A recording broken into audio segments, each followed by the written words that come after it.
આકાશવાણી અમદાવાદ વડોદરા પ્રાદેશિક સમાચાર સંસ્કૃતિ ભૂંડિયા વાંચે છે. સૌપ્રથમ મુખ્ય સમાચાર. આંતરમાળખાકીય વિકાસ હોય કે ઔદ્યોગિક વિકાસ, પ્રધાનમંત્રી નરેન્દ્ર મોદીના નેતૃત્વ અને માર્ગદર્શનમાં ગુજરાત વિશ્વસ્તરીય વિકાસનું સાક્ષી બન્યું હોવાનું જણાવતા મુખ્યમંત્રી રાજ્યમાં નશા માટે ઉપયોગમાં લેવાતી દવાઓના વેચાણ કરતી 72 દુકાનોને સીલ, 131ને શોકોઝ નોટિસ અપાઈ. અમદાવાદ હવાઈ મથકે ઇન્ડિગો ફ્લાઇટમાં તપાસ દરમિયાન કસ્ટમ વિભાગે આશરે 4 કરોડ 26 લાખ રૂપિયાની કિંમતના 24 સોનાના બિસ્કીટ જપ્ત કર્યા. સુરતના લિંડિયાર્ડમાં અંદાજે 11,26,000 રૂપિયાના 1,603 લીટર શંકાસ્પદ ઘીનો જથ્થો જપ્ત કરાયો અને હવામાન વિભાગે આગામી 7 દિવસ દરમિયાન રાજ્યના વિવિધ જિલ્લામાં વરસાદની આગાહી કરી. સમાચાર વિગતવાર. ગાંધીનગરમાં ભાજપ પ્રદેશ કાર્યાલય શ્રી કમલમ ખાતે મુખ્યમંત્રી ભૂપેન્દ્ર પટેલની અધ્યક્ષતામાં વિશ્વાસ, વિકાસ અને જનકલ્યાણના 12 વર્ષ અભિયાન હેઠળ મીડિયા સંવાદ કાર્યક્રમ યોજાયો. કાર્યક્રમમાં પ્રધાનમંત્રી નરેન્દ્ર મોદીના નેતૃત્વમાં થયેલા વિકાસ અને ભવિષ્યના રોડમેપ અંગે સકારાત્મક ચર્ચા થઈ. આ પ્રસંગે પ્રદેશ પ્રમુખ જગદીશ વિશ્વકર્મા, નાયબ મુખ્યમંત્રી હર્ષ સંઘવી સહિત મંત્રીઓ, ધારાસભ્યો, પક્ષના કાર્યકર્તાઓ ઉપસ્થિત રહ્યા હતા. આ પ્રસંગે બોલતા મુખ્યમંત્રી ભૂપેન્દ્ર પટેલે પ્રધાનમંત્રીના નેતૃત્વમાં થયેલા વિકાસ અંગે આ મુજબ જણાવ્યું. વડાપ્રધાન તરીકે કાર્યભાર સંભાળ્યાના માત્ર 17 દિવસમાં શ્રી નરેન્દ્રભાઈએ સરદાર સરોવર ડેમ પર દરવાજા લગાવવાની મંજૂરી આપીને ગુજરાતના કરોડો લોકોનું વર્ષો જૂનું સપનું સાકાર કર્યું છે. વડાપ્રધાનનું બ્રેઇન ચાઇલ્ડ ગિફ્ટ સિટી આજે ઇન્ટરનેશનલ ફાઇનાન્શિયલ હબ તરીકે ઉભરી આવ્યું છે. સેમિકન્ડક્ટર હબ તરીકે વિકસી રહેલા સાણંદ અને ધોલેરામાં 6 જેટલા સેમિકોન યુનિટ કાર્યરત છે. મેક ઇન ઇન્ડિયા અંતર્ગત તૈયાર થયેલા C-295 એરક્રાફ્ટ એ હજુ ગઈકાલે પ્રથમ ઉડાન ભરી છે. તે પણ મોદી સાહેબને ગુજરાતની મોટી ભેટ. નાયબ મુખ્યમંત્રી હર્ષ સંઘવીએ કહ્યું કે છેલ્લા 1 દાયકા અને તેથી વધુ સમયમાં દ્રઢ શાસન, પારદર્શિતા અને દરેક વ્યક્તિના કલ્યાણને પ્રાથમિકતા આપતી નીતિઓએ વિકાસના નવા સીમાચિહ્ન સ્થાપિત કર્યા છે.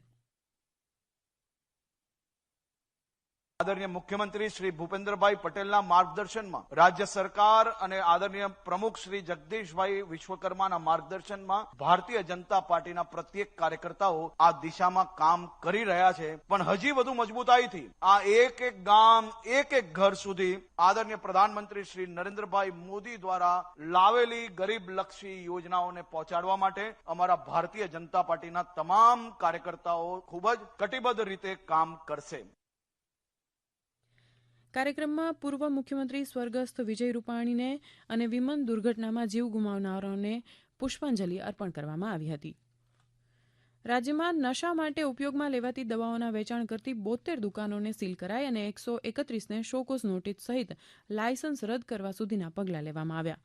આ અંગે માહિતી આપતા આરોગ્ય રાજ્યમંત્રી પ્રફુલ પાનસેરિયાએ જણાવ્યું કે નશા માટે ઉપયોગ કરાતી દવાઓ જેવી કે કોડીન, અલ્પ્રાઝોલમ, નાઇટ્રાઝેપામ, ટ્રામાડોલ અને ઝોલ્પિડેમ વગેરેના ગેરકાયદે ખરીદ વેચાણને રોકવાના હેતુથી રાજ્યભરમાં તપાસ ઝુંબેશ યોજાઈ હતી. તેમણે ઉમેર્યું કે આ વિશેષ ઝુંબેશ હેઠળ કુલ 208 પેઢીઓમાં સઘન ચેકિંગ હાથ ધરાયું હતું. તેમાંથી 131 પેઢીઓને કારણ દર્શક નોટિસ ફટકારવાની કાર્યવાહી શરૂ કરાઈ હતી, જ્યારે ગંભીર નિયમ ભંગ બદલ 72 પેઢીઓ પર તાત્કાલિક પ્રતિબંધ મૂકી ખરીદ વેચાણ બંધ કરાવાયું છે. પ્રિસ્ક્રિપ્શન વિના કે શંકાસ્પદ રીતે આવી દવાઓનું વેચાણ કરનારાઓ સામે તંત્ર લાલ આંખ કરશે. નિયમોનું ઉલ્લંઘન કરનારી 131 પેઢીઓને કારણ દર્શક નોટિસ આપ્યા બાદ લાયસન્સ સસ્પેન્ડ કે રદ કરવા સુધીની કડક કાર્યવાહી કરવામાં આવી.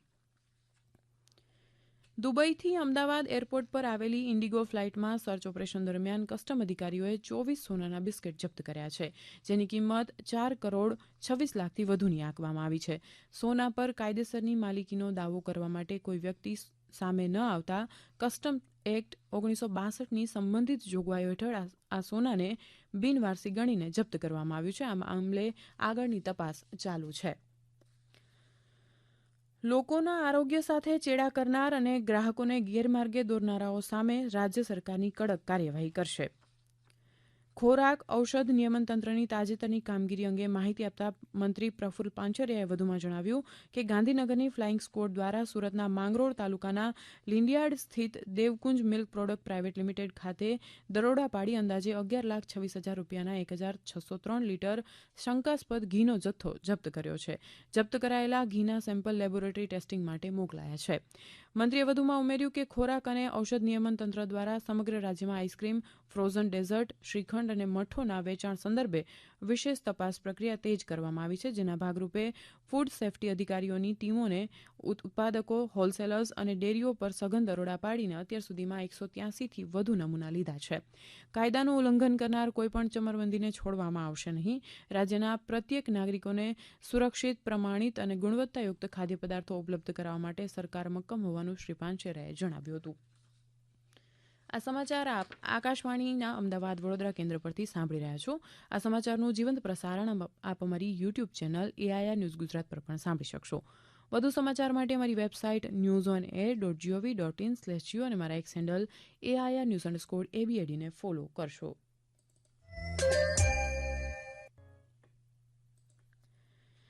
રાજ્યમાં ચાલી રહેલા ઓપરેશન ડેલ્ટા હન્ટ હેઠળ ગેરકાયદેસર રીતે રહેતા અને અનેક બાંગ્લાદેશીઓને ઝડપી કડક કાર્યવાહી કરવામાં આવી રહી છે. અરવલ્લી જિલ્લા પોલીસે પણ જિલ્લામાં સઘન ચેકિંગ હાથ ધરી મોડાસા શહેરના કોલેજ રોડ પરથી અમદાવાદના કુબેરનગરમાં રહેતી બાંગ્લાદેશી મહિલાને ઝડપી સઘન તપાસ આદરી છે. આ અંગે જિલ્લા પોલીસ વડા મનોહરસિંહ જાડેજાએ વધુ માહિતી આપી. અરવલ્લી જિલ્લામાંથી 13 જે શંકાસ્પદ લોકો છે એમની પૂછપરછ ડિટેલમાં કરેલી, એમાં ટેકનિકલ એનાલિસિસનો પણ ઉપયોગ કરવામાં આવેલો. એ બધું ચેક કર્યા પછી 2 દિવસ પહેલાં અમને નૂપુર ડોટર ઓફ નૂર મોહમ્મદ હવાલદાર, તેઓ મૂળ બાંગ્લાદેશના છે, એમની પાસેથી પુરાવા માંગતા કોઈ ઇન્ડિયન પુરાવો મળેલો નથી અને એમને પોલીસે અરેસ્ટ કરી અને આગળની જે કાર્યવાહી છે, જેમાં જે જોઈન્ટ ઇન્ટ્રોગેશન છે, એમનો ડિપોર્ટેશન છે, એ કાર્યવાહી ચાલે છે. હવામાન વિભાગે આગામી 7 દિવસ રાજ્યના વિવિધ જિલ્લામાં વરસાદની આગાહી કરી છે, જ્યારે ઉત્તર ગુજરાતમાં આજે હળવાથી મધ્યમ વરસાદ પડી શકે છે. રાજ્યમાં સામાન્ય રીતે મધ્યમ વરસાદ નોંધાઈ શકે છે. દક્ષિણ ગુજરાતના વલસાડ, તાપી, દમણ અને દાદરાનગર હવેલી વિસ્તારમાં આગામી દિવસોમાં વરસાદની શક્યતા વ્યક્ત કરવામાં આવી છે. હવામાન વિભાગની આગાહી મુજબ 16મી તારીખે સૌરાષ્ટ્રના કેટલાક વિસ્તારોમાં પણ હળવા વરસાદની સંભાવના છે. રાજ્યમાં તાપમાન અંગે હવામાન વિભાગના વડા ડોક્ટર A.K. દાસે વધુ વિગતો આપી. अधिकतम तापमान का बात करें तो अगले 7 दिन तक कोई बड़ा बदलाव नहीं रहेगा. अहमदाबाद के लिए आज जनरली क्लाउडी स्काई का पूर्वानुमान दिया गया है, जो अधिकतम तापमान है 42 डिग्री सेंटीग्रेड के आसपास रहने का संभावना है. अभी कोस्टल क्षेत्र में पवन का जो दिशा है उसमें मेनली दक्षिण पश्चिम से पवन चलने का स्थिति है. जो स्पीड है स्टीप प्रेशर ग्रेडियंट के कारण 15 से 20 नॉट, और गस्टिंग जो स्पीड रहेगा, जो हवा का झोंका होता है, 25 नॉट तक जाने का संभावना रहेगा. પંચમહાલ જિલ્લાના હાલોલ તાલુકાના સુરા સુલતાનપુરા ગામે ખરીફ ઋતુ પાક નિદર્શન અને તાલીમ કાર્યક્રમ અંતર્ગત પ્રાકૃતિક કૃષિ વિષયક તાલીમ તથા નિદર્શનનું આયોજન કરાયું હતું. તાલીમ દરમિયાન ખેડૂતોને પ્રાકૃતિક ખેતીના મૂળભૂત સિદ્ધાંતો, દેશી ગાય આધારિત કૃષિ પદ્ધતિઓ તેમજ પાક સંરક્ષણની વિવિધ પ્રાકૃતિક કીડીઓ અને પદ્ધતિઓ અંગે વિસ્તૃત અને રસપ્રદ માહિતી પૂરી પાડવામાં આવી હતી. આ ઉપરાંત નિદર્શન પ્લોટ પર ખેડૂતોને PMDS પદ્ધતિ વિશે વિશેષ માર્ગદર્શન આપવામાં આવ્યું હતું. પંચમહાલ જિલ્લાના ગોધરાની કોરિયોગ્રાફર આયુષી પુરોહિતે શિમલા ખાતે યોજાયેલી ઓલ ઇન્ડિયા આર્ટિસ્ટ એસોસિએશન AAની 71મી ઓલ ઓવર ઇન્ડિયા ડાન્સ સ્પર્ધામાં સોલો ક્લાસિકલ કેટેગરીમાં ભારતનાટ્યમ રજૂ કરીને બીજું સ્થાન પ્રાપ્ત કર્યું છે. આ ઉપરાંત થનગનાટ ગરબા ગ્રુપે ગરવી બાય થનગનાટ એ ફોક ડાન્સ કેટેગરીમાં પરંપરાગત ગુજરાતી ગરબો રજૂ કરીને બીજું સ્થાન પ્રાપ્ત કર્યું છે. રાષ્ટ્રીય સ્તરે મળેલી આ સિદ્ધિ બદલ વિજેતા કલાકારોને ગોધરાવાસીઓ અને કલા જગત તરફથી શુભેચ્છાઓ પાઠવવામાં આવી રહી છે. આઈસીસી મહિલા T20 ક્રિકેટ વર્લ્ડ કપની પહેલી મેચમાં યજમાન ઇંગ્લેન્ડે શ્રીલંકાને 87 રનથી હરાવ્યું. બર્મિંગહામમાં રમાયેલી મેચમાં પ્રથમ બેટિંગ કરતા ઇંગ્લેન્ડે નિર્ધારિત 20 ઓવરમાં 219 રન બનાવ્યા. ડેની વ્યાટ હોજે અણનમ 105 રન બનાવ્યા. જવાબમાં શ્રીલંકાની ટીમ 132 રનમાં ઓલ આઉટ થઈ હતી. ડેની વ્યાટ હોજને પ્લેયર ઓફ ધ મેચ જાહેર કરવામાં આવ્યો. અંતમાં મુખ્ય સમાચાર ફરી એકવાર.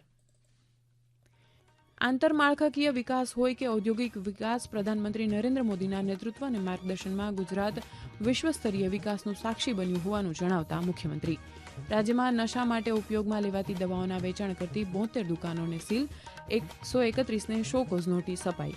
અમદાવાદ હવાઈ મથકે ઇન્ડિગો ફ્લાઇટમાં તપાસ દરમિયાન કસ્ટમ વિભાગે આશરે 4 કરોડ 26 લાખ રૂપિયાની કિંમતના 24 સોનાના બિસ્કિટ જપ્ત કર્યા. સુરતના લિંડિયાર્ડમાં અંદાજે 11,26,000 રૂપિયાના 1,603 લીટર શંકાસ્પદ ઘીનો જથ્થો જપ્ત કરાયો અને હવામાન વિભાગે આગામી 7 દિવસ દરમિયાન રાજ્યના વિવિધ જિલ્લામાં વરસાદની આગાહી કરી. આકાશવાણીના અમદાવાદ વડોદરા કેન્દ્ર પરથી પ્રાદેશિક સમાચાર પૂરા થયા. હવે પછી આપ 7:45 રાષ્ટ્રીય સમાચાર સાંભળી શકશો.